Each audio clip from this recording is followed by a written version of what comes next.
Bun, deci așa stă treaba cu Passatul în 3 straturi, da? Deci l-am făcut vișiniu ăsta, da? Am câteva scame acolo, n-am putut să scap de ele nici cum, pentru că trebuia să pun capot aici. O să încerc să iasă la polish, da?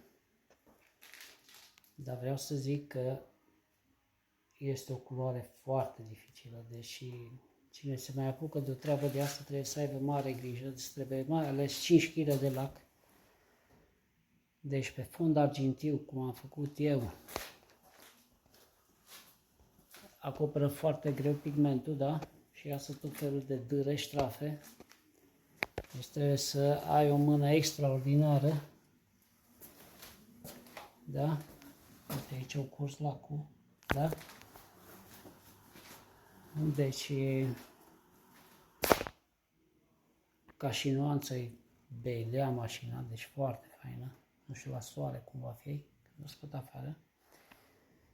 Dar complicată lucrarea.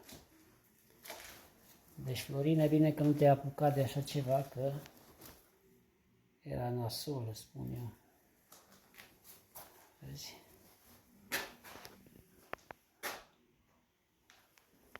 Deci toată treaba este nasoală și acum vreau să văd eu dacă seamănă cu interiorul, da, live.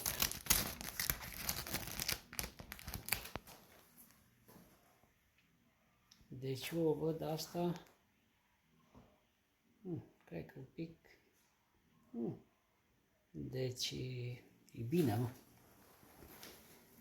Deci are o nuanță, Doamne ferește.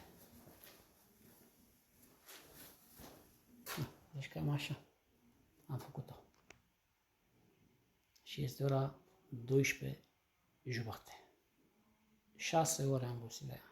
Deci mare grijă altă dată când vă apucați de un proiect de ăsta, luați-vă o zi întreagă. Și afară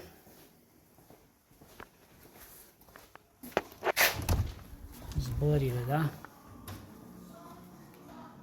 Altceva iară. Tot așa. Deci 3 mâini de lac colorat și una de lac transparent i-am dat.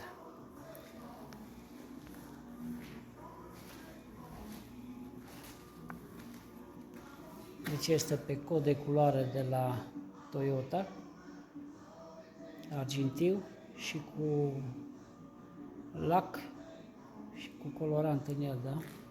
Și o să vă dau rețeta, cine e interesat de culoarea asta, îi dau rețeta dacă vrea.